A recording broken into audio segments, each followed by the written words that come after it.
Bueno, ahora sí, comenzamos a grabar y damos inicio formal a la clase del día de hoy.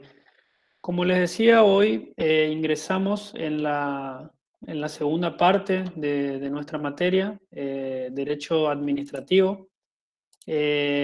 Nosotros venimos dando a través del desarrollo de las diferentes unidades que el Estado está compuesto por tres poderes: el poder legislativo, poder ejecutivo y poder judicial.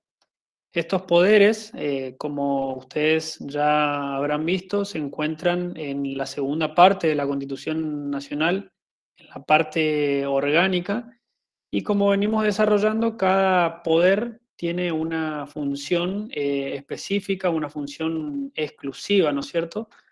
Pero entre los tres poderes existe una relación de control, existe una interdependencia, por lo que nada obsta que cada poder, que si bien posee una función que le es propia, que es específica, también puede realizar actividades que son de contenidos y que corresponden a los otros poderes.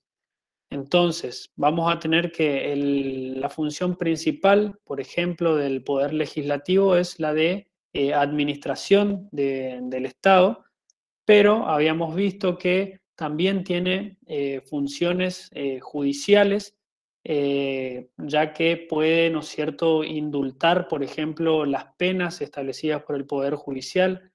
Tiene funciones de carácter legislativa, ya que recordemos que el Ejecutivo es el encargado de la publicación de las leyes sancionadas por el Congreso, la publicación en el boletín oficial y la promulgación, y también tenía la facultad de poder vetar, ya sea total o parcialmente, las leyes sancionadas por el Congreso.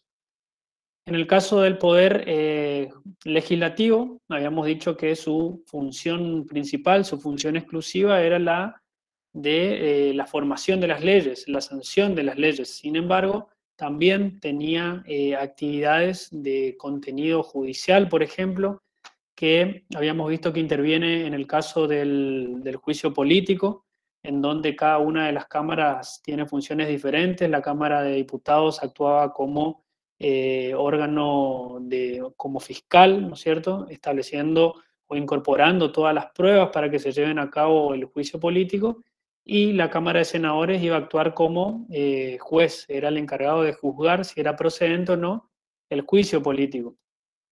El Poder Judicial, cuya función principal era resolver los conflictos que se suscitaban no solamente entre particulares, sino también entre particulares y el Estado, a través de un procedimiento judicial, el cual se debía respetar todas las garantías constitucionales que ustedes habían visto, sobre todo en la unidad número 6, pero el Poder Judicial también tenía otras funciones, como ser funciones administrativas, por ejemplo, que está por el Consejo de la Magistratura, que está encargado. Ustedes recuerden que el Consejo de la Magistratura era un órgano no jurisdiccional que se encargaba de la administración del Poder Judicial. También tenía funciones legislativas del Poder Judicial, porque con cada fallo plenario, ¿no es cierto?, sentaba lo que se denomina jurisprudencia, que no solamente es ley para las partes, sino que también puede ser utilizado como fuente de derecho en otros casos análogos. Volviendo a la unidad número 10, ¿no es cierto? Y resumiendo, habíamos dicho que el poder era uno solo, el poder del Estado es uno solo, pero se divide en cuanto a sus funciones. Entonces, el Estado va a tener funciones de carácter administrativa, de carácter legislativa y de carácter jurisdiccional. Nosotros, a partir de esta unidad, lo que vamos a ver, lo que vamos a estudiar es la función administrativa del Estado.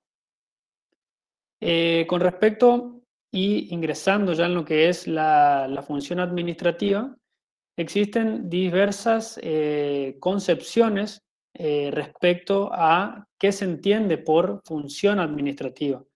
Y así teníamos una concepción subjetiva u orgánica y una concepción o un criterio objetivo o material.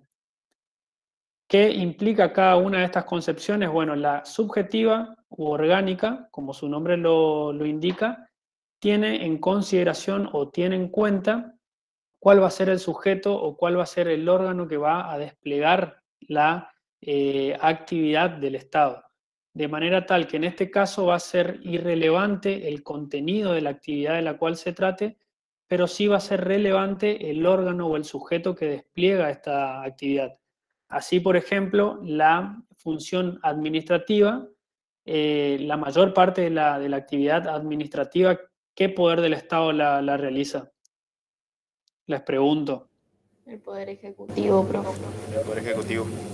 Poder Ejecutivo. Bien, entonces, según esta concepción, las actividades que realiza el Poder Ejecutivo van a ser consideradas, ¿no es cierto?, como una actividad o una función administrativa. El criterio objetivo o la concepción objetiva, por el contrario, lo que tiene en cuenta es el contenido del acto, el contenido de la función que se está llevando a cabo, independientemente del poder, ¿no es cierto?, o del sujeto que despliega esta actividad. De manera tal que el Poder Ejecutivo, si bien va a tener una función exclusiva, de acuerdo al contenido también puede realizar actividades de contenido jurisdiccional, por ejemplo, o de contenido legislativo. Entonces, para ustedes, de acuerdo a estas dos concepciones y según lo que venimos estudiando, sobre todo en la Constitución, ¿qué criterio creen que adopta nuestra Constitución? El criterio U material. ¿Cómo? Objetivo U material. Perfecto. Objetivo material, profe. Bien, el objetivo o el material, porque si bien cada poder tiene su facultad, su función exclusiva, posee otras actividades o está facultado para realizar otras actividades de contenido jurisdiccional o de contenido legislativo. Entonces, la función administrativa, en sentido material, puede ser considerada como aquella actividad que se realiza en forma inmediata. Se dice en forma inmediata porque es entre el particular y el Estado. También es considerada una actividad permanente, concreta, ¿no es cierto?, que van a realizar los órganos estatales para alcanzar la finalidad principal del Estado. A ver si alguien recuerda cuál era la finalidad principal del Estado. El bien común, profe. El bien común. El bien común, perfecto. Entonces, toda esta actividad va a estar destinada a obtener el bien común, que es la finalidad principal de todo Estado. Luego tenemos la función gubernativa, que esta función gubernativa son aquellas que despliegan los órganos o los poderes políticos del Estado. ¿Recuerdan cuáles son los órganos políticos del Estado? El órgano legislativo. Legislativo y ejecutivo. Legislativo y ejecutivo, perfecto. ¿Por qué decimos que son políticos? Porque son consecuencias de la elección popular, es decir, sus miembros son elegidos a través del sufragio. No así en el caso de los integrantes del Poder Judicial, que dependiendo que se trate de ministros o de jueces de tribunales inferiores, son elegidos por un procedimiento diferente, ajeno a lo que es el sufragio universal. ¿Cuál es la característica principal que tienen los actos de gobierno? Que están exentos de revisión judicial, que es lo que les había desarrollado el doctor Varas en la clase teórica, dando como ejemplo, por ejemplo, la intervención federal que se encuentra prevista en el artículo 6 de nuestra Constitución Nacional, que ustedes ya lo vieron en unidades anteriores, la declaración del estado de sitio, también, ¿no es cierto?, esta facultad de decretar el estado de sitio que se encuentra prevista en el artículo 23 de la Constitución Nacional, está exento, ¿no es cierto?, de control jurisdiccional. Vamos a ver ya en el caso práctico, que lo que está exento de control judicial es la decisión, el acto en sí. Sin embargo, al momento de aplicarse ese estado de sitio, al momento de llevarse a cabo en la práctica, puede ser que vulnere ciertas garantías constitucionales, en donde en ese caso sí va a ser susceptible a revisión judicial. Bueno, con estas cuestiones aclaradas ya podemos hacer el primer trabajo práctico. Si alguien puede leer el punto 1, el Estado y sus funciones es el título del trabajo. Si alguien puede leer, por favor, el punto número 1. Ahí yo leo, profe. Lo leo, profe. Irina creo que dijo primero y después Sí, continúa. lee, Irina, ¿está bien? Lee. Bueno, dice, el Estado y sus funciones. Punto 1. El Estado, para cumplir su bien común, su fin de bien común, asume históricamente diversos cometidos a los que procura satisfacer mediante actos jurídicos y operaciones materiales. Y esa actividad la realiza a partir de poderes sujetos a regímenes jurídicos diversos, configuradores de las distintas funciones jurídicas, legislación, jurisdicción, administración, consignas. Teniendo en cuenta la concepción subjetiva u orgánica, indique qué poder realiza la mayor parte de la función administrativa del Estado, y B, identifique en el texto constitucional las normas que atribuyen la competencia para el ejercicio de función administrativa, legislativa y judicial a cada uno de los poderes del Estado. Bien. Después seguía Entonces, profe C y sí, D. vamos a ir haciendo punto por punto primero, Irina. Gracias. Bueno, Entonces, el punto A que leyó la compañera, ¿qué les parece a ustedes? ¿Quién realiza la mayor parte de la función administrativa del Estado? El poder. ¿Qué poder? el Ejecutivo. El Ejecutivo, profe. El Ejecutivo, profe. Exacto, perfecto. El punto B, en que identifique en el texto constitucional las normas que atribuyen la competencia para el ejercicio de la función administrativa, legislativa y judicial a cada uno de los poderes del Estado. Habíamos visto a partir de la unidad 7, donde comenzamos a ver los poderes del Estado que se encuentran establecidos en la segunda parte de la Constitución Nacional, en la parte orgánica, que cada poder, ¿no es cierto?, tenía un artículo o artículos determinados que establecía sus facultades, sus atribuciones. En el caso del Poder Ejecutivo, ¿en qué artículo se encuentran las atribuciones del Poder Ejecutivo? Artículo 99, ¿puede ser, profe? Exacto, artículo 99 y sus diferentes incisos están todas las atribuciones que la Constitución Nacional le otorga al Poder Ejecutivo, las cuales, analizando cada una de ellas, van a ver que no todas tienen un carácter administrativo, sino también que posee funciones de carácter legislativo o de carácter judicial. En el caso del Poder Legislativo, ¿en qué artículo se establecían sus facultades? En el 75. 75. 75. Bien, perfecto. Y por último, el Poder Judicial. En el 116. 108, ¿puede ser? Ahí comienza el Poder Judicial, pero ¿dónde están sus atribuciones?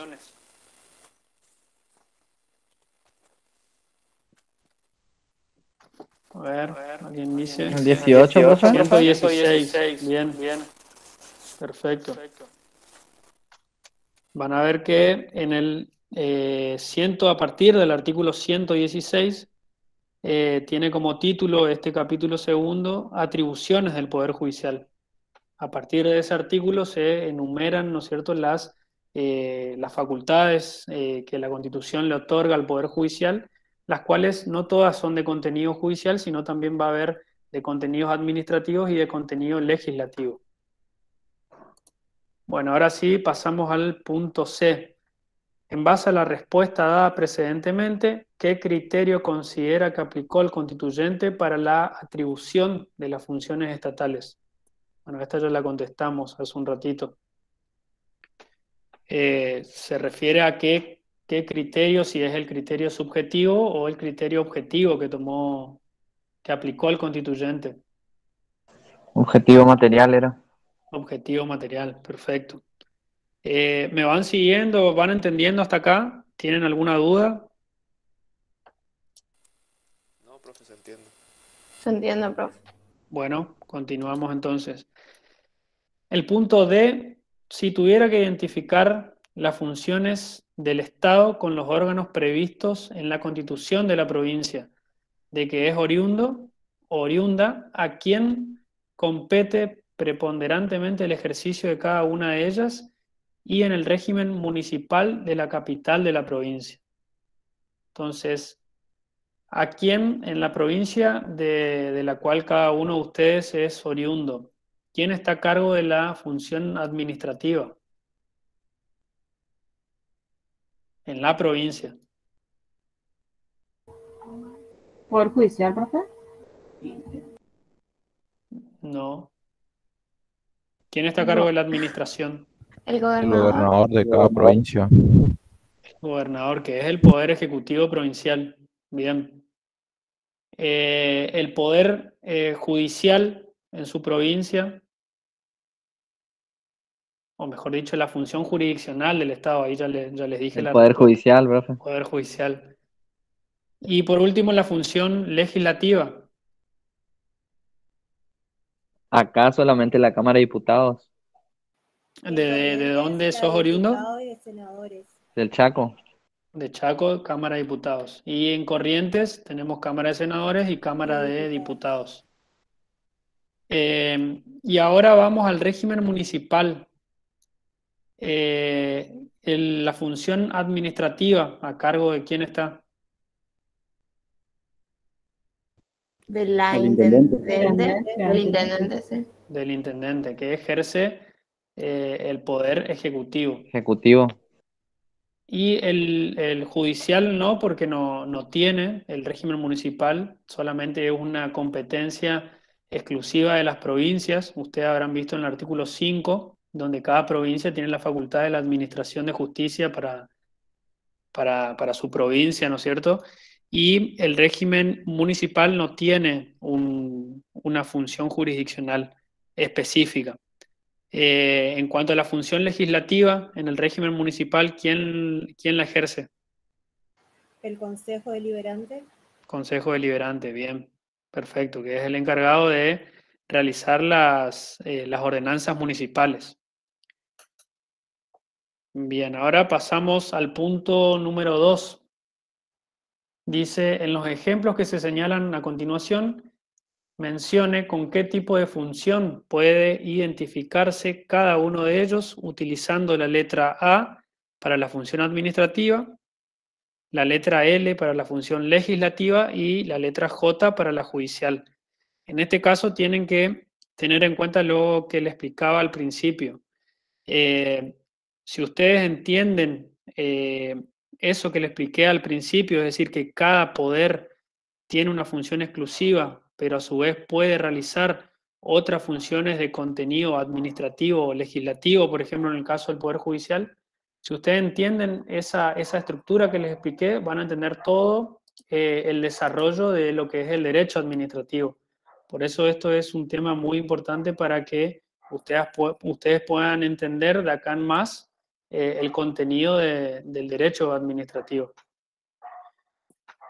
Bueno, entonces el punto A dice, el Poder Ejecutivo oficializó a Aníbal Fernández en el cargo de interventor del yacimiento carbonífero de Río Turbio y de los servicios ferroportuarios con terminales en Punta Loyola y Río Gallegos de la provincia de Santa Cruz, señalando que reúne las condiciones necesarias y la idoneidad profesional requerida para desempeñar dicha función. ¿Qué les parece? ¿Está cumpliendo una función administrativa? Administrativa, profe.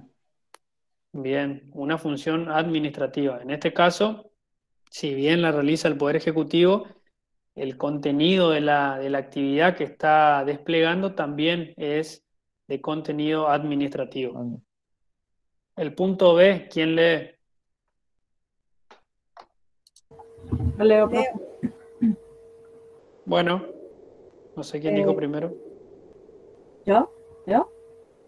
Bueno, La Corte Suprema de Justicia de la Nación dictó la resolución número 682/07 que impuso a la titular de una de las secretarias generales de la Cámara Nacional de Apelaciones en lo Civil la sanción de cesantía.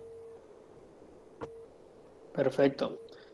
¿Qué función consideran ustedes que está desplegando la Corte Suprema en este caso?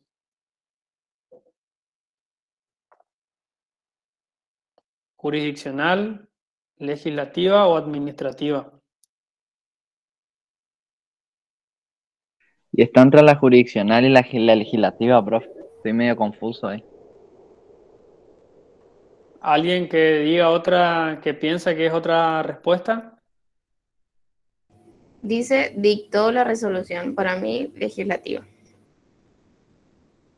Y les pregunto, ¿esta resolución es para una organización interna o una organización externa? Interna puede ser. Interna. Entonces,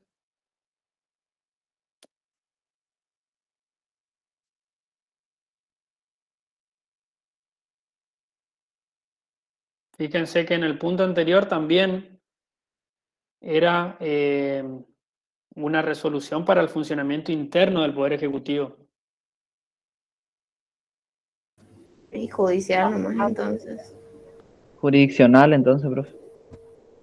No, Administrativo. es administrativa. Bien. El Poder Judicial puede dictar, ¿no es cierto?, cualquier Claro. organismo, ya sea la Corte Suprema, en el caso de la provincia del Chaco, por ejemplo, es el Superior Tribunal de Justicia. En el caso de la provincia de Corrientes, la Suprema Corte, creo, que se llama el organismo superior en la provincia de Corrientes, puede dictar resoluciones para el funcionamiento interno. Estas resoluciones generalmente son los requisitos que deben cumplir los empleados para rendir algún concurso, régimen de asistencia, régimen disciplinario, sanciones disciplinarias. Todas esas cuestiones entran dentro de la función administrativa, independientemente de que sea dictada por la Corte, ¿no es cierto? En el caso del Poder Legislativo, también tiene funciones administrativas cuando vimos en las unidades anteriores que cada Cámara puede dictar para sí el reglamento interno. Este reglamento o la actividad de dictar este reglamento es una función administrativa también porque regula todo lo que va a ser el organización interno de la Cámara, ya sea de diputados o de senadores. En este caso se trata de una resolución para una organización interna del Poder Judicial, que es las Secretarías Generales de la Cámara Nacional de Apelación en lo Civil. ¿Les quedó claro Sí, profe. este punto? Bueno. Punto C. El jefe supremo de la Nación dictó un decreto de necesidad y urgencia por el cual declaró servicio público a las telecomunicaciones. Legislativa, profe. Porque los Legislativa. decretos de necesidad de urgencia son los ejemplos más claros de la función legislativa que se encarga el Poder Ejecutivo. Perfecto, perfecto. Artículo 99, inciso 2, inciso 3 o inciso 2, no recuerdo. Bien, correcta la respuesta. Función legislativa, entonces. Punto D. La Corte Suprema de Justicia, por unanimidad, suspendió los traslados de camaristas de Pablo Bertucci, Leopoldo Bruglia y Germán Castelli, al aceptarles un recurso de per saltum. Este punto también tiene una trampa que se pueden llegar a confundir con respecto al caso anterior. ¿Qué significa, profe, per saltum? Per saltum significa, es un recurso en donde uno puede ir directamente a la Corte, puede apelar directamente a la Corte Suprema de Justicia sin pasar por las anteriores instancias. Obviamente que solamente cuando se encuentran algunos determinados supuestos, ¿no es cierto? Cuando se cumplen determinados supuestos.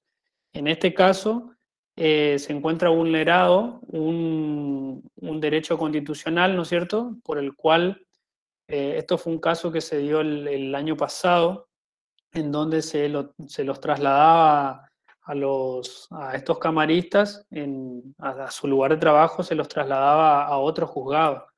Entonces presentaron un recurso de per saltum directamente ante la Corte Suprema de Justicia. Y la Corte Suprema de Justicia decidió, ¿no es cierto?, en este caso, por unanimidad, suspendió los traslados. Esta actividad que desplegó la Corte Suprema de Justicia, ¿qué es para ustedes? ¿Qué función? ¿De qué función se trata? ¿Puede ser judicial, profesor? Judicial, Sí, perfecto. para mí es judicial también, profe. Es judicial porque en este caso hay un recurso, un recurso de per saltum, en este caso, en donde se presenta ante la Corte Suprema de Justicia. Y la Corte Suprema de Justicia emite un fallo, en este caso. Por lo tanto, está desarrollando o está realizando su actividad principal, que es la función judicial. Punto E, dice el presidente de la Nación, designó a su gabinete de ministros. Administrativo, profe. Administrativa. Sí, administrativa. Ese punto es fácil. Punto F, el ente nacional regulador de la electricidad, dice, impuso una multa a Edesur S.A. ante la verificación del incumplimiento de suministrar fluido eléctrico en las condiciones pactadas en el contrato. El ente nacional, ¿no es cierto?, los entes reguladores, ya van a ver en las unidades, creo que en la unidad 12 de servicios públicos, son entes encargados de controlar el normal y el correcto desenvolvimiento o la prestación de los servicios públicos. Cuando estos servicios públicos son encomendadas a empresas privadas. Entonces, los encargados de controlar de que este servicio se preste de manera correcta a los usuarios son los entes reguladores. Los entes reguladores van a ver que por ley pueden aplicar sanciones que se traducen en multas a aquellas empresas que están prestando los servicios. En el caso de verificarse, obviamente, un incumplimiento en la prestación de los servicios. Entonces, en este caso, Edesur, ¿no es cierto?, impuso, el ente regulador impuso a Edesur la aplicación de una multa. Para ustedes, ¿qué función cumplió acá el ente regulador? Judicial, profe. Para mí judicial porque le impuso una pena. ¿Alguien piensa que es otra función?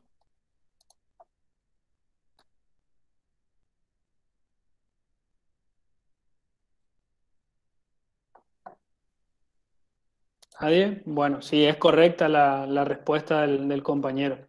Está cumpliendo una función judicial, imponiendo una multa. El punto G dice, la Secretaría del Senado llama a licitación abreviada para la adquisición de hasta 1060 cartuchos de tóner y hasta 160 unidades de tambor originales y nuevos para impresoras marca Brother. ¿Administrativa? Sí, Administrativa.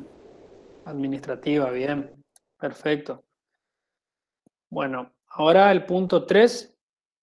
El punto 3 se refiere al estado de sitio. Este tema ustedes lo dieron, si no me equivoco, en la unidad número 6. Creo que era estado de sitio. Sí, la unidad número 6 cuando vieron las emergencias constitucionales. Habíamos visto anteriormente, cuando comenzamos esta unidad, que existía la actividad administrativa del Estado y la actividad gubernamental del Estado que está llevada a cabo o que despliegan los órganos políticos. ¿cuáles eran cuál era la característica principal de los actos de gobierno que estaban exentos de la revisión jurisdiccional? Que les dije, el ejemplo del estado de sitio. Otro ejemplo es la intervención federal, que se encuentra en el artículo 6 de la Constitución Nacional. En estos casos no se puede revisar, ¿no es cierto?, judicialmente la decisión de la declaración del estado de sitio. ¿Recuerdan cuáles eran las causales de declaración del estado de sitio? Por conmoción interior o ataque exterior, si no me Perfecto, equivoco. perfecto. ¿No es cierto? En aquellos casos donde se da una conmoción interior o un ataque exterior, la Constitución faculta, ¿no es cierto?, en el caso de la conmoción interior, faculta al Congreso a dictar, ¿no es cierto?, el estado de sitio, y en el caso de que el Congreso se encuentre en receso, lo puede declarar el presidente de la Nación. Pero en ese caso, luego de que el Congreso finalice su receso, debe revisar, ¿no es cierto?, debe ser declarado el estado de sitio debe ser declarado por el Congreso. Y en el caso de que se trate de un ataque exterior, en este caso la facultad es exclusiva del Poder Ejecutivo, con acuerdo del Senado. Esto se encuentra previsto en el artículo 99, inciso 16. ¿Cuáles eran los requisitos, ¿no es cierto?, o los límites que se debía cumplir en el estado de sitio? Bueno, que era una facultad exclusiva del presidente, ¿no es cierto?, en los casos de los cuales se trate, y no puede delegar en otro órgano. Ahora bien, el caso que vamos a ver es el estado de sitio que se dictó en el año 2001, donde era presidente Fernando de la Rúa.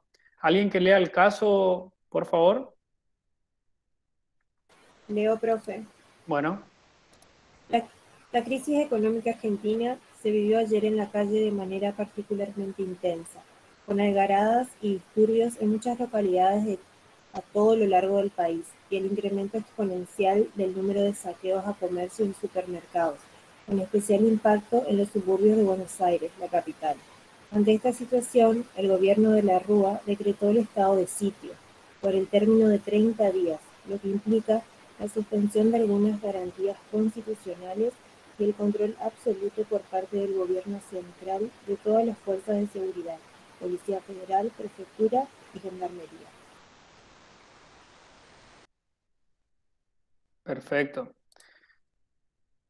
Bueno, con respecto a este caso tenemos que responder las siguientes consignas. La consigna A dice, la declaración de estado de sitio, ¿a qué tipo de función obedece?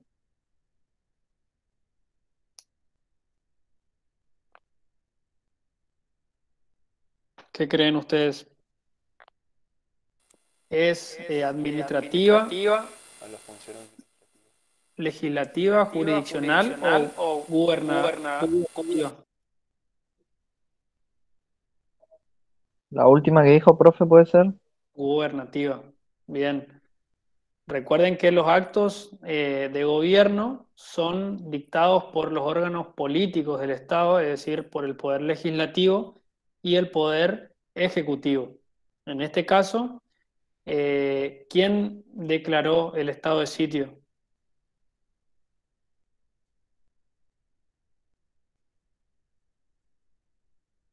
¿Qué poder? El gobierno. El Poder Poder Ejecutivo. Ejecutivo. El Poder Ejecutivo, exacto. El presidente de la Rúa.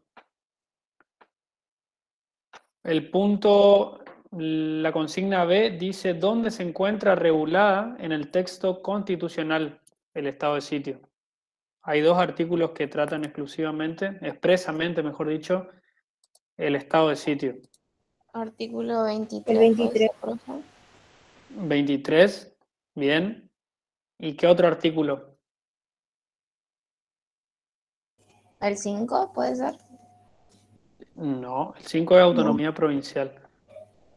75, inciso 29, ¿puede ser, profe? Exacto, 75. Recuerden que el estado de sitio también puede ser declarado por el Congreso. Entonces, ¿dónde va a estar ubicado el estado de sitio? En el artículo 75.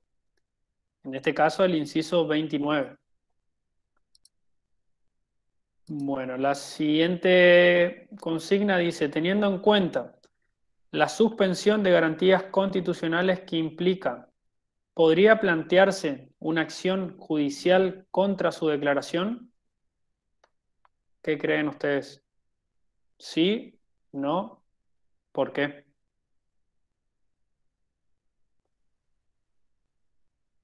Contra la decisión, ¿no es cierto?, del estado de sitio, contra la decisión del presidente, ¿puede ser sometida a un control jurisdiccional?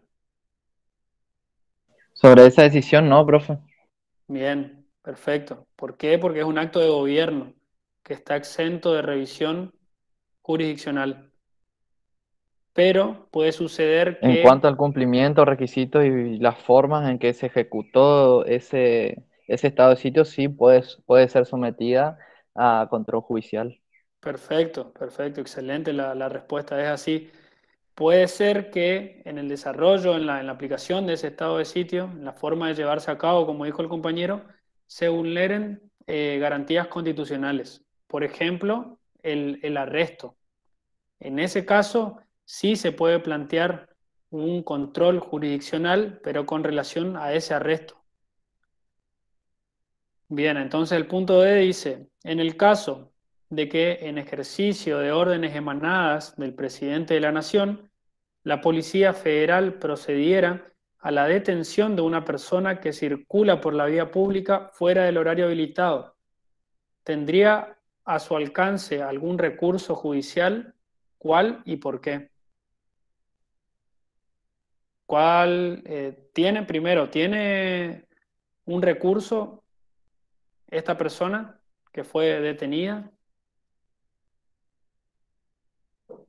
Y es media tramposa la pregunta, profe. ¿Qué creen ustedes?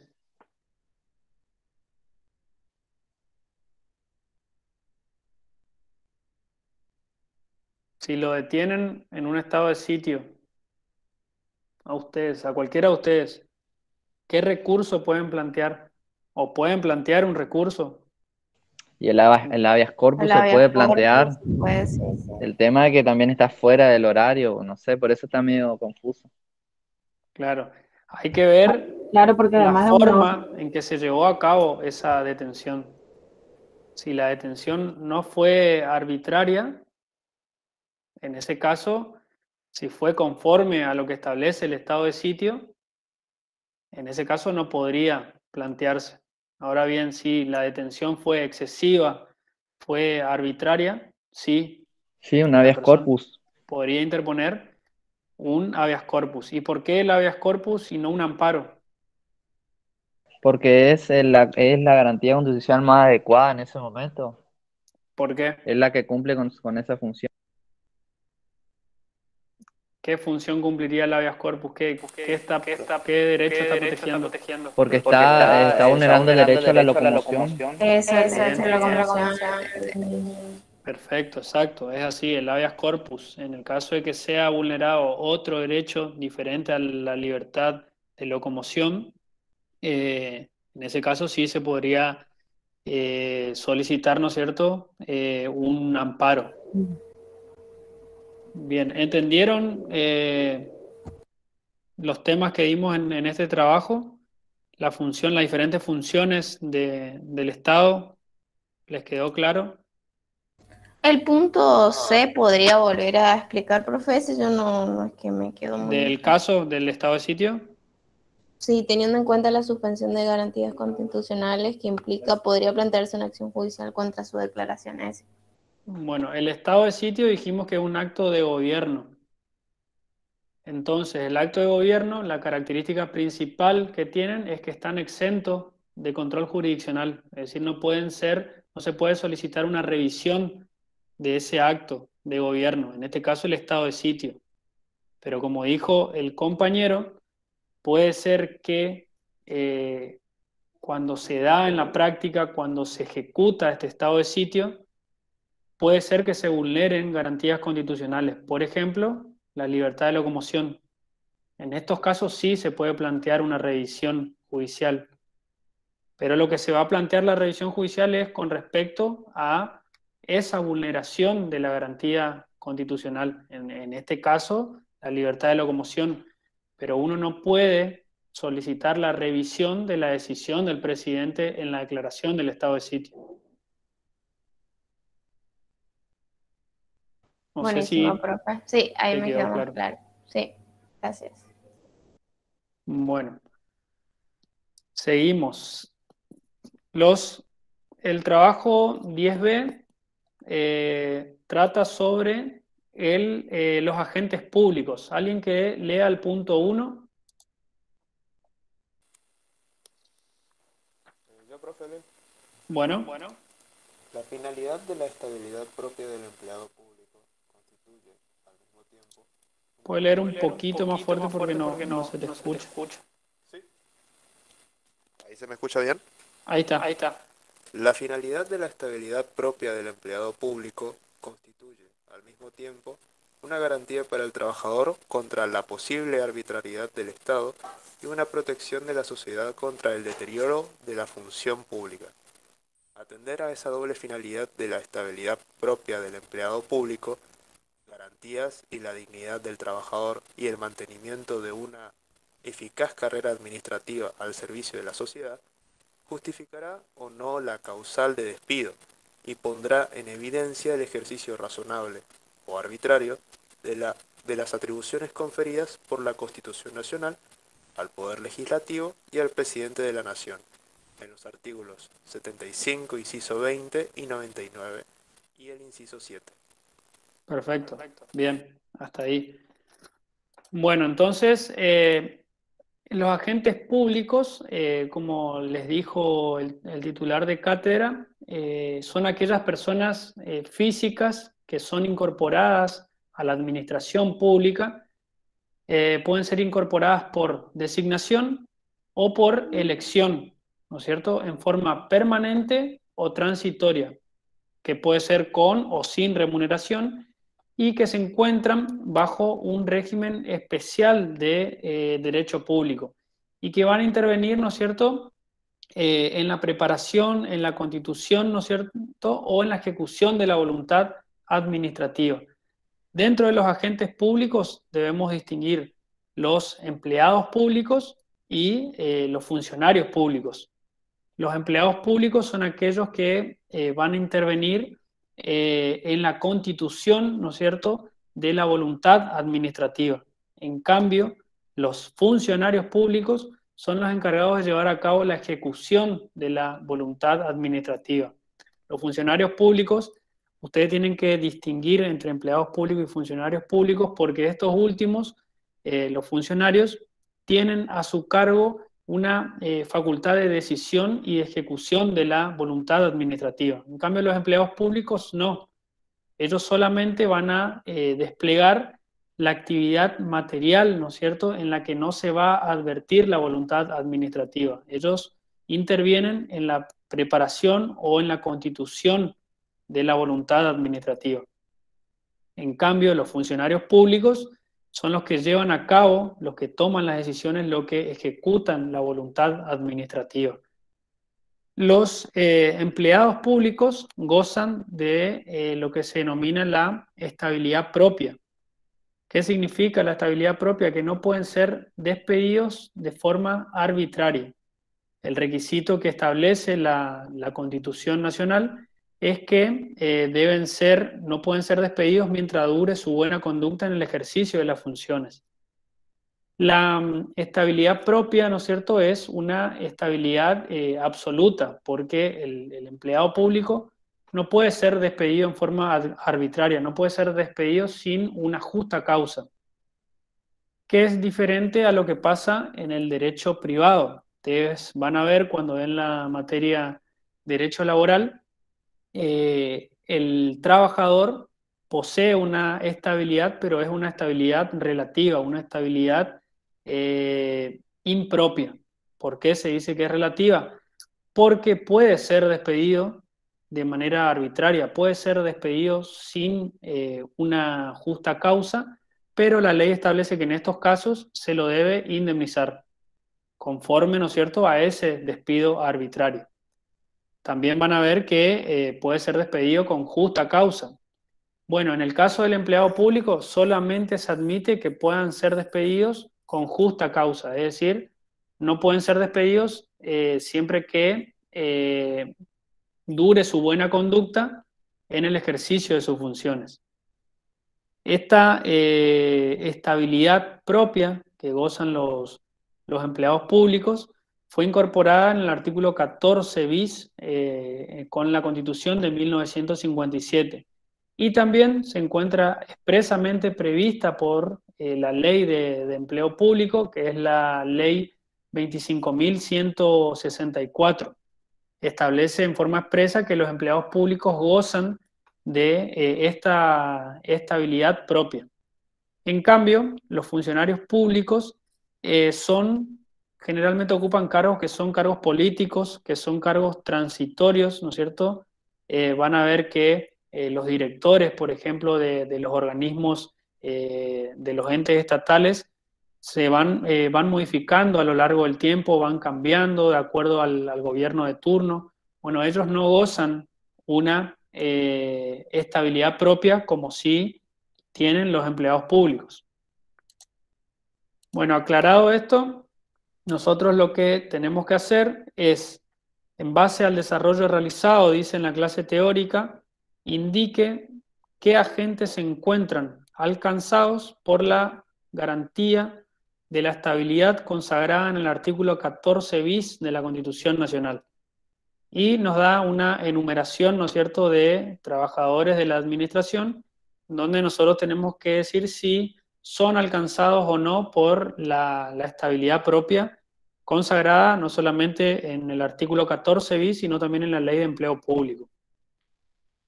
El primer punto dice: jefe del Departamento de Compras y Suministros del municipio de Resistencia, designado por concurso de oposición y antecedente. ¿Qué creen ustedes? ¿Es alcanzado por la estabilidad o no? Para mí sí, profe. Sí, para mí también. ¿Para alguien ¿alguien opina lo contrario? Es así, perfecto la respuesta. Es el típico caso, ¿no es cierto?, de empleado público. En este caso fue designado por concurso de oposición y antecedentes. Puede ser el caso que sea designado sin que exista un concurso de oposición y antecedentes. La Constitución solamente exige el requisito de idoneidad para ocupar el cargo. El punto número 2 dice: contratado de obra por el término de 6 meses por el Ministerio de Economía, a fin de realizar una auditoría en una subsecretaría. No, profe, ese no. ¿Por qué? Porque está contratado por 6 meses y justamente es por parte del Ministerio de Economía. O sea, es como un agente externo, sería un consultor, se podría decir. Perfecto. Aparte tenemos un contrato de obra, que es un contrato de índole privado, ¿no es cierto? Ya se va a aplicar el derecho privado en este supuesto. Bien. Luego tenemos el asesor de un diputado nacional, un caso típico también. ¿Es alcanzado por la garantía de la estabilidad propia o no? Para mí tampoco, profe. No, tampoco, sí. Tampoco. Porque mientras dure el mandato del diputado va a estar, pero cuando termine el mandato del diputado se va a tener que ir también. Exacto, es así. Si no le Bien. echan antes. Es por un tiempo determinado nomás. Empleada de planta permanente que accedió al cargo de administrativa en la Secretaría de Desarrollo Social sin previo concurso. Ese sí, profe. Sí, Bien. sí, es así. Es de planta permanente. En este caso fue sin un concurso previo. Bien. El siguiente dice: contratado de servicios de un municipio por periodos de 6 meses que se renovaron sucesivamente por el término de 8 años, cuyo estatuto dispone que luego de la segunda contratación deberá pasar a planta permanente. También es un caso que se da mucho en la práctica. Las sucesivas contrataciones, el abuso de contrataciones por parte del Estado para evitar ciertas cuestiones legales. Es un típico caso de fraude laboral. En este caso, ¿qué creen ustedes? Hay un contrato de derecho privado. Eso no se puede negar. Pero Claro. también hay un abuso de ese contrato.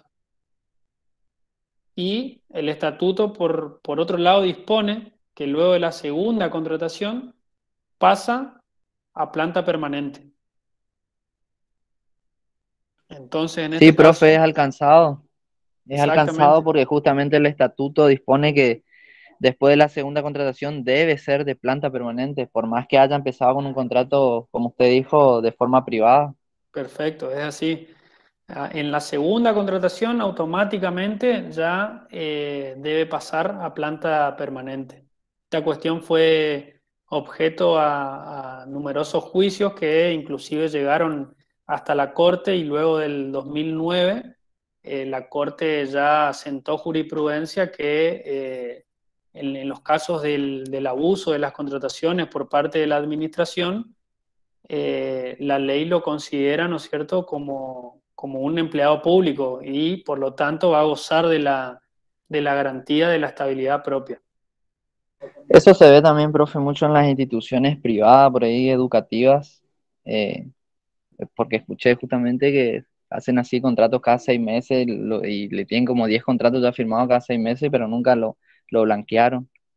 Sí, en el derecho privado, en el derecho laboral, la LST regula expresamente estas situaciones y dice que ante la reiteración de las contrataciones por un plazo determinado, la ley presume que el contrato es por tiempo indeterminado.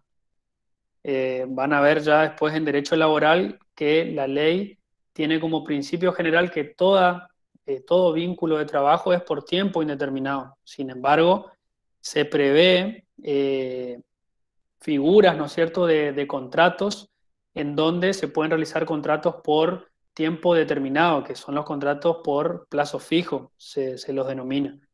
Pero en la práctica, hecha la ley, hecha la trampa, se utiliza estas figuras contractuales, que son figuras legales, se utiliza para evadir la legislación laboral, y son verdaderos casos de fraude laboral. Bueno, en estos casos también la ley de contrato de trabajo tiene sanciones muy duras en cuanto a multas para el caso de que el empleador utilice estas figuras con el único objetivo, ¿no es cierto?, de producir un fraude laboral. Bueno, y por último tenemos el director del Instituto Provincial de Desarrollo Urbano y de Vivienda de una provincia. El director en este caso del Instituto de Vivienda, ¿es un empleado público o es un funcionario público? Para mí es más un funcionario, profe, pero tengo la duda. ¿Alguien opina lo contrario? Porque generalmente vienen con el ganador de la De las elecciones. de la campaña, de las elecciones, justamente. Sí, Termina ese mandato y generalmente cambian. bien, exacto. Además, el director del instituto es el encargado de la ejecución de la voluntad administrativa. Por lo tanto, es un funcionario por excelencia. ¿Y el funcionario es alcanzado o no por la garantía de la estabilidad? No, profe, no es propia? alcanzado. No, No, Bien.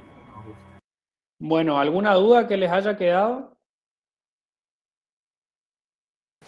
no, profe. ¿No? Bueno, seguimos. Alguien que lea el siguiente caso, también es un caso de un funcionario en donde se lo exoneró, ¿no es cierto? Y lo que debemos analizar en este caso principalmente es cuál fue la causal por el cual fue exonerado y si le corresponde o no para ustedes la garantía de la estabilidad propia, tratándose de un embajador, ¿no es cierto?, extraordinario y plenipotenciario, dice el caso. ¿Alguien que lea, por favor, el caso? Yo leo, profe. Bueno. El ministro de Relaciones Exteriores exoneró a un embajador extraordinario y plenipotenciario en situación de retiro, de acuerdo a la ley 20.957. El sancionado cuestionó la resolución en sede judicial. La Cámara Federal de Apelaciones desestimó el recurso, para lo cual tuvo en cuenta que el recurrente había sido previamente sancionado con el retiro obligatorio y que del sumario instruido surgía que durante su desempeño en otro país había violado los deberes en conducirse en forma honorable, en tanto fue imputado del delito de tentativa de extorsión, de concurrir a establecimientos nocturnos de mala reputación y otras irregularidades. Lo decidido motivó la interposición del remedio federal, que fue parcialmente concedido. ¿Digo? Sí, por favor. La Corte Suprema, por mayoría, admite el recurso y anula la resolución cuestionada en base a los siguientes fundamentos. 1. Es procedente el recurso extraordinario interpuesto contra la sentencia que confirmó la exoneración de un funcionario del Servicio Exterior en situación de retiro, porque tuvo en cuenta antecedentes relativos a la conducta observada por aquel en la privacidad del recinto de su dormitorio en la residencia oficial, que no hubiera trascendido de no haber mediado la indagación a un empleado de la embajada, siendo que dicho comportamiento constituye una parte de los hábitos íntimos reservada a la conciencia del individuo, protegida por el artículo 19 de la Constitución Nacional y exenta de la vigilancia y el castigo de las autoridades administrativas y judiciales, del voto de los doctores Petracci y Zaffaroni.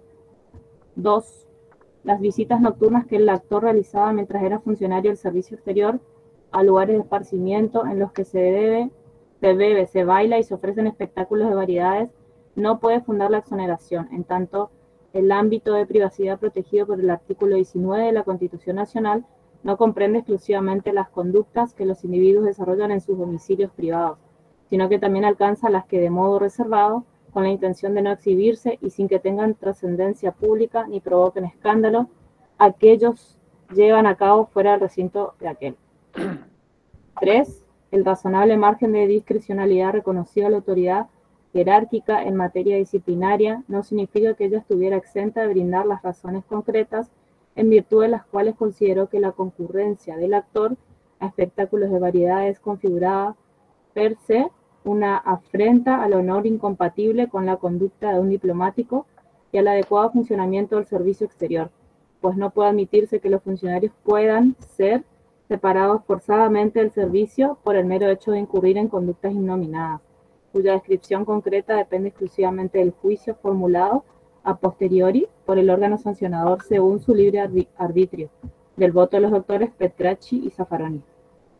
Y 4. La privación del derecho a percibir haberes de retiro, impuesto a un funcionario del Servicio Exterior de la Nación después de varios años de servicio, en el caso 29, aparece desproporcionada con la gravedad de las faltas que se le imputan, pues ni está destinada a asegurar el orden ni tiene carácter correctivo, sino que virtualmente constituye una pena pecuniaria de carácter accesorio, cuya entidad resulta ser más gravosa que la sanción principal, del voto de los doctores Petracci y Zaffaroni.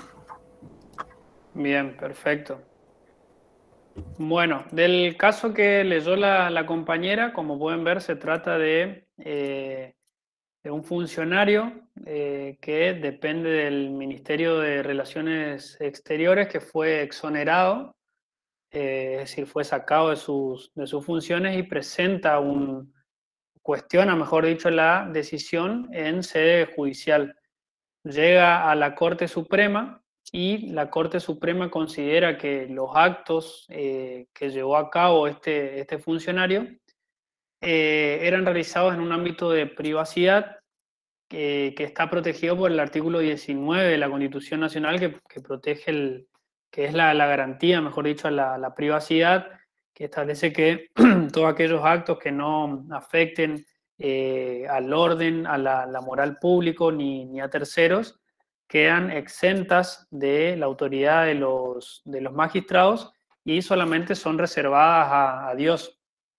Bueno, por lo tanto, la Corte cuestiona, ¿no es cierto?, la decisión tomada por el ministro en este caso y hace lugar al recurso planteado por la parte afectada, en este caso el embajador extraordinario. En este caso, ¿ustedes creen que el embajador extraordinario y plenipotenciario es un funcionario público o no? Sí, profe, es un funcionario. Para mí. Y ustedes, bien, es un funcionario público. ¿Ustedes creen que es alcanzado o no por la estabilidad propia? Este es un caso de excepción. Fíjense que dice que de acuerdo a la ley 20.957,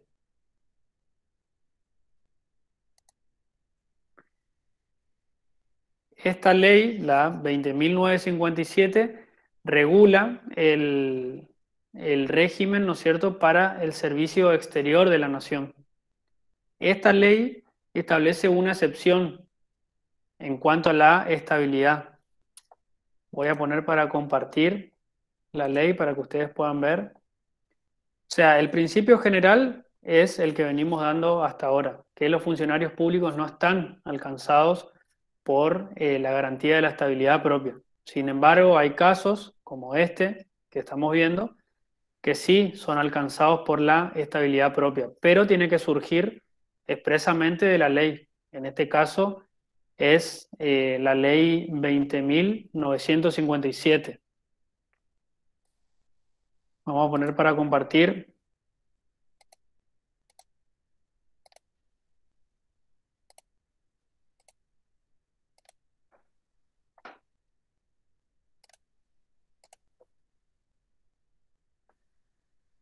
Esta ley, en el artículo 22, establece expresamente, dice, son derechos de los funcionarios del servicio exterior de la nación, con arreglo a las disposiciones legales que lo reglamenten, sin perjuicio de otros establecidos en la legislación nacional. Punto A, gozar de estabilidad en el servicio exterior de la nación y no ser separado del mismo, sino por las causales establecidas por la Constitución Nacional y la presente ley. Es decir que, en este caso, el funcionario el cual se trata en el caso, goza de la estabilidad propia del artículo 14 bis establecido en la Constitución Nacional. Por lo tanto, puede ser separado por las causales establecidas en la Constitución. Es decir, que mientras dure su buena conducta, en sus funciones no puede ser separado. Obviamente que en este caso el ministro de Relaciones Exteriores alega que tuvo un mal comportamiento porque concurría a lugares que no eran adecuados, no me acuerdo cómo dice expresamente el caso, pero la Corte dispuso que si bien concurría a estos lugares, lo hacía en un ámbito de privacidad, en un ámbito que era protegido por el artículo 19 de la Constitución Nacional. ¿Les quedó claro esto? Son Sí, muy profe. pocos igualmente los casos de los funcionarios públicos que gozan de la estabilidad propia. La gran mayoría de los funcionarios, como vimos, son funcionarios políticos, ¿no es cierto?, que ocupan cargos políticos en el Estado y que son designados, como dijo el compañero, por el gobierno de turno. O sea, en este caso fue alcanzado o no, profe. En este caso es alcanzado por la estabilidad propia, de acuerdo a esta ley. Pero se lo exoneró a raíz de su conducta. Se lo quiso exonerar por su conducta indecorosa, pero la Corte estableció que no, que si bien se trataba de conductas que él iba a lugares Esparcimiento. de esparcimiento era en un ámbito de privacidad. Ah, sí, es cierto. Sí. Y la Constitución dice mientras dure su buen desempeño en sus funciones. O sea que en el ámbito de la privacidad no debería ser una causal de exoneración. Porque todos los habitantes gozan de esa garantía de la privacidad que están alcanzados por el artículo 19. ¿Les quedó claro? ¿Alguna duda? ¿Alguna otra consulta? Voy a detener No, la profe, ¿se grabación. entiende? Bueno.